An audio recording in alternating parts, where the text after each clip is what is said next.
Hi my dear friends, എല്ലാവർക്കും ഒരിക്കൽ കൂടി MP ടോക്സിലേക്ക് സ്വാഗതം.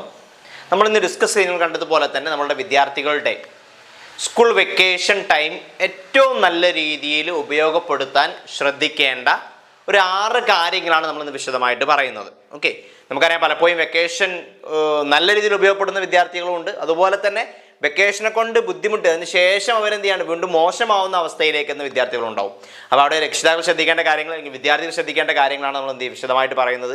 നമ്മൾ മറ്റൊരു വീഡിയോയിൽ നമ്മൾ എന്ത് ചെയ്യുന്നുണ്ട്, അടുത്ത് വരുന്നൊരു വീഡിയോയിൽ വെക്കേഷനിൽ ഉപയോഗപ്പെടുത്താവുന്ന അല്ലെങ്കിൽ വെക്കേഷനിൽ പ്രൊഡക്റ്റീവായിട്ട് ഉപയോഗപ്പെടുത്താവുന്ന ചെയ്യാവുന്ന ഒരു 10 കാര്യങ്ങളോ അതിലധികം കാര്യങ്ങളോ വരുന്ന ഒരു വീഡിയോ നമ്മൾ ചെയ്യുന്നുണ്ട്. ഓക്കെ, അപ്പോൾ നിങ്ങൾക്ക് വെക്കേഷൻ എന്തൊക്കെ ചെയ്യാം, വ്യത്യസ്ത കാര്യങ്ങൾ നിങ്ങളുടെ ഓവറോൾ ഡെവലപ്മെൻറ്റ് വേണ്ടി എന്തൊക്കെ ചെയ്യാന്നുള്ള അടുത്ത വീഡിയോയിൽ വിശദമായിട്ട് പറയുന്നുണ്ട്. അതും കാണാം.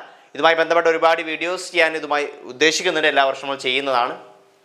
അപ്പോൾ ഇന്ന് ഡിസ്കസ് ചെയ്യുന്നത് കണ്ടതുപോലെ തന്നെ എങ്ങനെ ശ്രദ്ധിക്കേണ്ട കാര്യങ്ങളാണ്. ഓക്കെ, അപ്പോൾ ഈ കാര്യങ്ങളൊക്കെ ശ്രദ്ധിച്ചുകൊണ്ട് കുട്ടികളുടെ ഓവറോൾ ഡെവലപ്മെൻറ്റാണ് നമ്മൾ ഉദ്ദേശിക്കുന്നത്. ഡെവലപ്മെൻറ്റിന് വേണ്ടി നമ്മുടെ വെക്കേഷനിൽ ഒരു പ്രോഗ്രാം ഉണ്ട് കേട്ടോ. അത് IAS ജൂനിയർ കോഴ്സ് വെക്കേഷൻ കോഴ്സാണ്. സ്കൂൾ കുട്ടികൾ 5ാം ക്ലാസ് മുതലുള്ള +2 വരെയുള്ള കുട്ടികൾക്കുള്ള പ്രോഗ്രാമാണ്. അതിനെക്കുറിച്ച് ഞാൻ എന്ത് ചെയ്യും ഇതിന് ശേഷം വിശദമായിട്ട് പറയുന്നതായിരിക്കും. കൂടുതലായിട്ട് അതിനെക്കുറിച്ച് അറിയണമെങ്കിലൊക്കെ എന്ത് ചെയ്യുക, നമ്പറുമായിട്ട് ബന്ധപ്പെടാവുന്നതാണ്. അപ്പോൾ വെക്കേഷനിൽ കുട്ടികളുടെ സമയം ഉപയോഗപ്പെടുത്തുമ്പോൾ അല്ലെങ്കിൽ സമയം നല്ല രീതിയിൽ ഉപയോഗപ്പെടുത്താൻ വേണ്ടി ശ്രദ്ധിക്കേണ്ട ഒന്നാമത്തെ കാര്യം എന്ന് പറയുന്നത് ടൈം മാനേജ്മെൻ്റ് ആണ്. ടൈം മാനേജ്മെൻറ്റ് ആൻഡ് പ്ലാനിങ് ആണ്.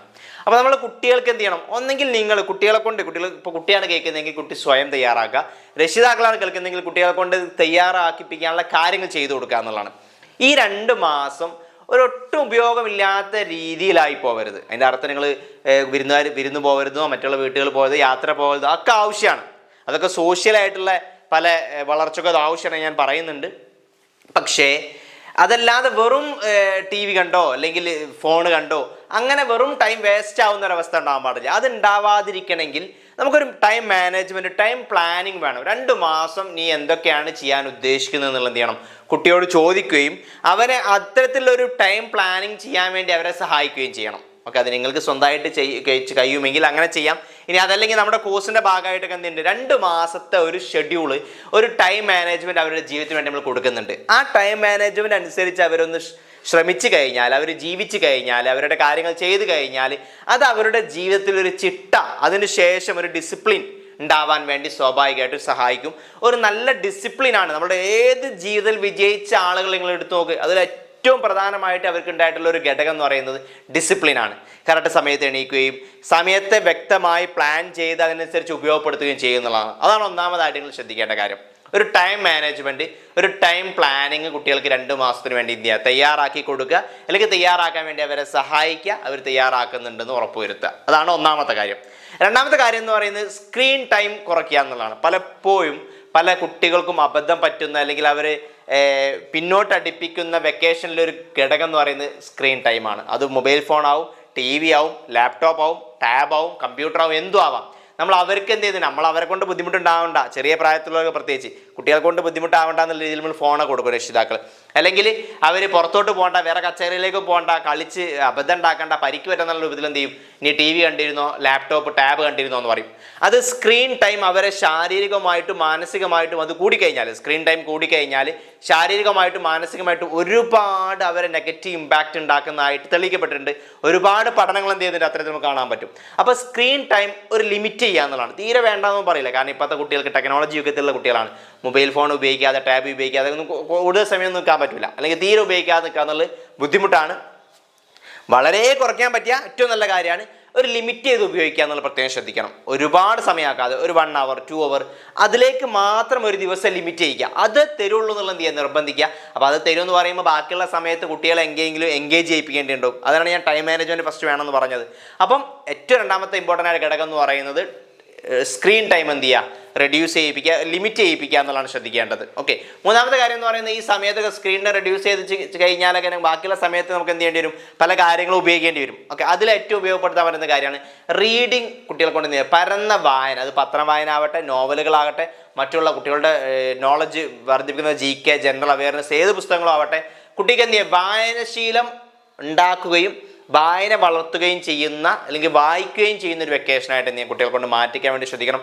വായിച്ചാലേ കുട്ടികൾ വളരും. അപ്പോൾ നമ്മൾ കുഞ്ഞുനിവാശ പറഞ്ഞ പോലെ വായിച്ചാലും വളരും, വായിച്ചില്ലെങ്കിലും വളരും, വായിച്ച് വളർന്നാൽ വിളയുന്നതാണ്. ഓക്കെ, അല്ലെങ്കിൽ വളഞ്ഞു പോകാൻ സാധ്യതയുണ്ട്. അപ്പോൾ കുട്ടിക്ക് അവരുടെ പേഴ്സണാലിറ്റിയും മറ്റുള്ള നോളജ് ലെവലും അക്കാദമിക് ലെവലും കരിയർ ലെവലും ഒക്കെ എന്താണ് വളർച്ച ഉണ്ടാവണമെങ്കിൽ ആവശ്യമായിട്ടുള്ളൊരു കാര്യമാണ് വായന എന്ന് പറയുന്നത്. അപ്പോൾ നമ്മുടെ ആ വെക്കേഷൻ ക്ലാസ് 50 ദിവസത്തെ വെക്കേഷൻ ക്ലാസ്സിലൊക്കെ നമുക്ക് എന്ത് ചെയ്യുന്നുണ്ട്, ഏറ്റവും കൂടുതൽ നമ്മൾ ഫോക്കസ് ചെയ്യുന്നൊരു കാര്യം വായന കൂട്ടാൻ വേണ്ടിയാണ്. അതിൻ്റെ ഭാഗമായിട്ട് നമ്മൾ എന്ത് ചെയ്യുന്നുണ്ട്, ഒരു വർഷത്തേക്ക് 50 പുസ്തകം വായിപ്പിക്കുക എന്നുള്ള ടാർഗറ്റ് കുട്ടികളെ കൊണ്ട് ചെയ്യിപ്പിച്ച് അതിൻ്റെ വായന വെക്കേഷനിലാണ് തുടങ്ങുന്നത്. അതിലൊരു 10 പുസ്തകത്തിലധികം എന്ത് ചെയ്യുന്നുണ്ട്, വെക്കേഷനിൽ നിന്ന് എന്ത് ചെയ്യുക നമ്മൾ വായിപ്പിക്കുന്നുണ്ട്. അപ്പോൾ അത്തരത്തിൽ കുട്ടികളെ കൊണ്ട് വായിപ്പിക്കണമെങ്കിൽ ഒന്ന് വായിക്കാനുള്ള താല്പര്യം കുട്ടികളിൽ ഉണ്ടാക്കണം. രണ്ടാമതായിട്ട് വായിക്കാനുള്ള അവസരങ്ങളും അവർക്ക് വേണ്ട പുസ്തകങ്ങൾ നിങ്ങൾക്ക് എന്ത് ചെയ്യണം, വീട്ടിൽ അവൈലബിൾ ആയിരിക്കണം എന്നുള്ളതാണ്. അതിനല്ലെങ്കിൽ ലൈബ്രറിയിലേക്ക് മെമ്പർഷിപ്പ് എടുക്കുക, അതൊക്കെ നമ്മൾ ഇതിൻ്റെ ഭാഗമായിട്ട് ചെയ്യിപ്പിക്കും. അപ്പോൾ അത്തരത്തിൽ കുട്ടിക്ക് എന്ത് ചെയ്യണം, പരന്ന വായന കുട്ടിയിൽ ഉണ്ടാക്കണം. അത് പ്രത്യേകം ശ്രദ്ധിക്കുക. വായന വളരെ നല്ല രീതിയിൽ എന്ത് ചെയ്യും, കുട്ടിയെ ഉയർത്താനും കുട്ടിയുടെ ചിന്താഗതിയും അതുപോലെ തന്നെ പേഴ്സണാലിറ്റി ഡെവലപ്മെൻ്റ് ഒക്കെ എന്ത് ചെയ്യും, അത് സഹായിക്കും എന്നുള്ളതാണ്. അതാണ് മൂന്നാമത്തെ കാര്യം. നാലാമത്തെ കാര്യം എന്ന് പറയുന്നത് സ്കിൽ ഡെവലപ്മെൻറ്റ്. എന്തെങ്കിലും ഒരു സ്കില്ല് ആ വെക്കേഷനിൽ പഠിക്കുക എന്നുള്ളത് എന്ത് ചെയ്യുക, അതിന് വേണ്ടിയുള്ള ഒരു അവസരം കുട്ടികൾക്ക് ഉണ്ടാക്കി കൊടുക്കുക.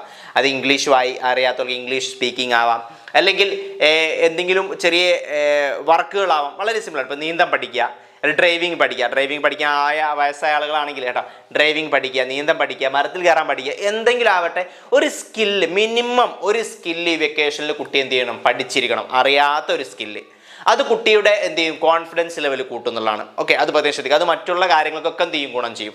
അപ്പോൾ ഒരുപാട് സ്കിൽ ഡെവലപ്മെൻറ്റ് ഒരുപാട് ചെയ്യാൻ പറ്റുമെങ്കിൽ അങ്ങനെ ചെയ്യാം. അപ്പോൾ കമ്പ്യൂട്ടർ പഠിക്കാം, എന്തും ചെയ്യാം, ഇംഗ്ലീഷ് പഠിക്കാം.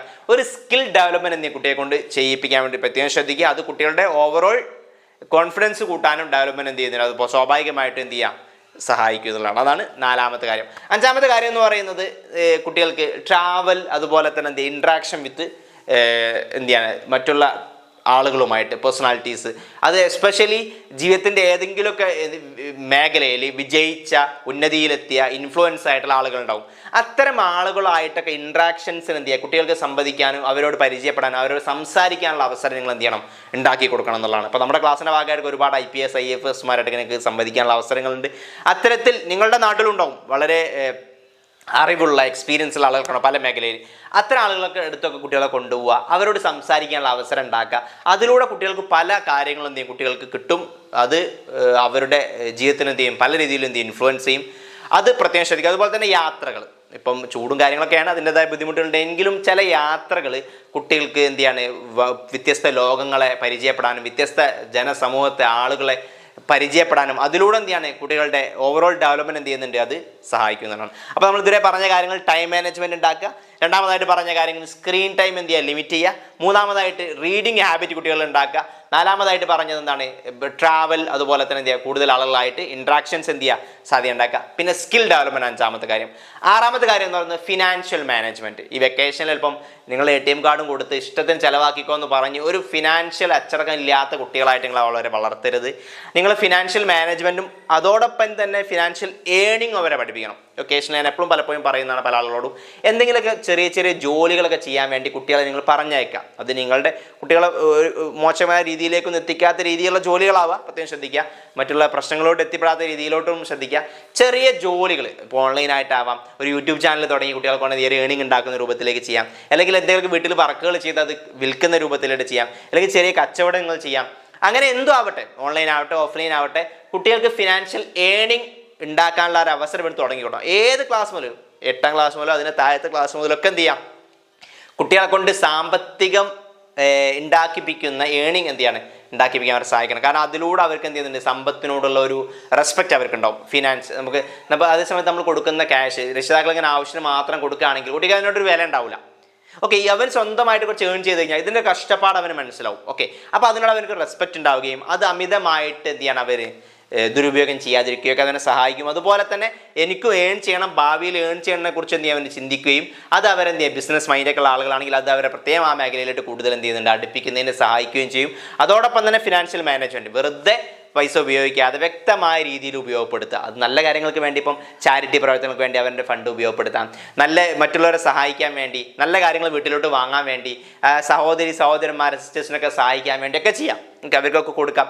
അത്തരത്തിൽ നല്ല ഒരു ശീലം അത് എഴുതി വെച്ച് എത്ര വരവ് കിട്ടി, എത്ര ചെലവ് കിട്ടി, ഇത്തരത്തിലൊരു ഫിനാൻഷ്യൽ മാനേജ്മെൻറ്റ് എന്ത് ചെയ്യണം, കുട്ടികളെ കൊണ്ട് പഠിപ്പിക്കാനും പ്രത്യേകം ശ്രദ്ധിക്കുക. അത് അവരുടെ ജീവിതകാലം മൊത്തം അവർക്ക് എന്ത് ചെയ്യും, നല്ലൊരു ഫിനാൻഷ്യൽ സ്റ്റെബിലിറ്റി ഉണ്ടാവാനും ഒരു ഫിനാൻഷ്യലായിട്ടുള്ള എന്ത് ചെയ്യുന്നുണ്ട്, ഒരു വളർച്ച ഉണ്ടാവാനൊക്കെ എന്ത് ചെയ്യാൻ അവരെ സഹായിക്കുന്നതാണ്. ഈ 6 കാര്യങ്ങൾ നിങ്ങളുടെ കുട്ടികളുടെ വെക്കേഷൻ ഉപയോഗപ്പെടുത്തും, നല്ല രീതിയിൽ ഉപയോഗപ്പെടുത്തണം എന്ന് ആഗ്രഹിക്കുന്ന രക്ഷിതാവാണെങ്കിൽ ശ്രദ്ധിക്കാവുന്ന കാര്യങ്ങളാണ്. ഇതൊക്കെ ഉൾപ്പെടുത്തിക്കൊണ്ട് നമ്മുടെ IAS ജൂനിയർ കോഴ്സ് നടക്കുന്നുണ്ട്. 5000 രൂപ വരുന്ന പ്രോഗ്രാമാണ്. ആദ്യം ജോയിൻ ചെയ്യുന്ന 25 പേർക്ക് 1999 രൂപയാണ്. അതിൻ്റെ ഭാഗമായിട്ട് IAS, ഡ്രീമിങ്, ഗോൾ സെറ്റിംഗ്, പിന്നെ ഇപ്പോഴത്തെ സ്കിൽ ഡെവലപ്മെൻറ്റ്, റീഡിംഗ് ഹാബിറ്റ്, പത്രം വായന, GK ഡെവലപ്മെൻറ്റ്, പേഴ്സണാലിറ്റി ഡെവലപ്മെൻറ്റ്, പഠനത്തോടുള്ള താല്പര്യം ഉണ്ടാക്കുക, വ്യത്യസ്ത ഉയർന്ന ജീവിതത്തിൽ വിജയിച്ച ആളുകളുമായിട്ടുള്ള ഇൻട്രാക്ഷൻസ്, ഡിസ്കഷൻസ്, ഡിബേറ്റ്സ്, അങ്ങനെ തുടങ്ങിയുള്ള വ്യത്യസ്തങ്ങളായിട്ടുള്ള സെഷൻസ് ഉൾപ്പെടുത്തിക്കൊണ്ട് കുട്ടികളുടെ ഭാവിക്ക് വളരെയധികം ഉപകാരപ്പെടുന്ന രീതിയിലുള്ള ഒരു പ്രോഗ്രാമാണ് IAS ജൂനിയർ കോഴ്സ്. 50 ദിവസത്തെ വെക്കേഷൻ ക്ലാസ് എന്ന് പറയുന്നത്. താല്പര്യമുള്ള ആളുകൾക്ക് ഇവരുടെ നമ്പറുമായിട്ട് ബന്ധപ്പെടാം, കൂടുതൽ ഡീറ്റെയിൽസ് അറിയാവുന്നതാണ്. അപ്പോൾ ഈ പറഞ്ഞ കാര്യങ്ങൾ ശ്രദ്ധിച്ചുകൊണ്ട് നിങ്ങളുടെ കുട്ടികളുടെ ഭാവി നല്ല രീതിയിൽ ആവാൻ വേണ്ടി നിങ്ങൾ എന്ത് ചെയ്യും, വെക്കേഷൻ ഉപയോഗപ്പെടുത്തുക. അങ്ങനെ എല്ലാവർക്കും ഉപയോഗപ്പെടുത്താൻ സാധിക്കട്ടെ എന്ന് പ്രാർത്ഥിച്ചുകൊണ്ട് ഇതിനെക്കുറിച്ചുള്ള മറ്റു വ്യത്യസ്ത വീഡിയോസുമായിട്ട് നമുക്ക് എന്ത് ചെയ്യാം, ഉടനെ കാണാം. അതുവരേക്കും ബൈ.